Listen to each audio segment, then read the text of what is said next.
perilaku membuang sampah sepertinya masih banyak ditemui di Sampah yang terlihat di permukaan laut membutuhkan biaya yang tidak sedikit, ribuan Terdapat peningkatan sampah dari rumah tangga karena perubahan pola konsumsi masyarakat di tengah PSBB. Pengelolaan sampah itu bicara dari hulu sampai hilir, Mbak Dian. Kondisi laut Indonesia kini berada dalam situasi kurang beruntung.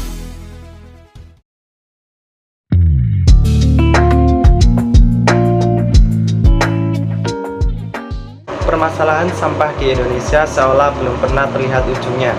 Selain mencemari lingkungan, ternyata persoalan sampah juga mengancam target nol emisi. Berdasarkan data Indonesia National Plastic Action Partnership yang dirilis pada bulan April tahun 2020, sebanyak 67,2 juta ton sampah Indonesia masih menumpuk setiap tahunnya, dan 9%-nya atau sekitar 620.000 ton masuk ke sungai, danau, dan laut. Di Indonesia diperkirakan sebanyak 85.000 ton sampah dihasilkan perharinya, dengan perkiraan kenaikan jumlah mencapai 150.000 ton per hari pada tahun 2025. Jumlah ini didominasi oleh sampah yang berasal dari rumah tangga yang berkisar antara 60 hingga 75%. Sampah merupakan benda yang bersumber dari kegiatan manusia dan tidak memiliki nilai atau tidak berharga. Secara garis besar, sampah dibedakan menjadi 3, yaitu sampah organik, sampah anorganik, dan juga sampah berbahaya dan beracun.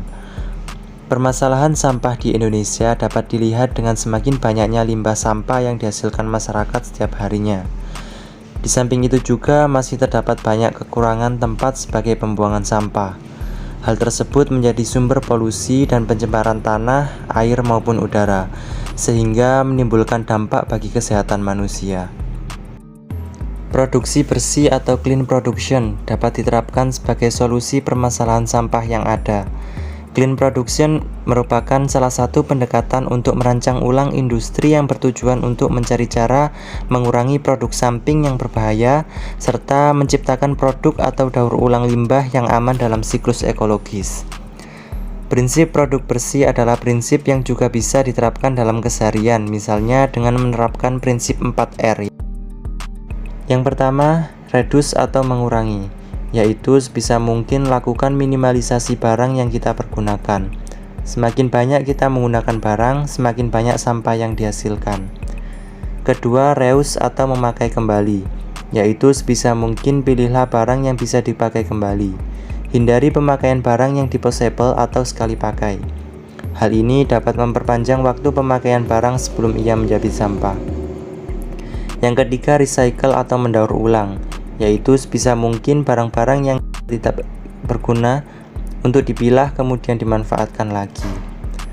Yang keempat, replace atau mengganti, yaitu sebisa mungkin gantilah barang-barang yang hanya bisa dipakai sekali dengan barang yang lebih tahan lama. Juga gunakanlah barang-barang yang lebih ramah lingkungan.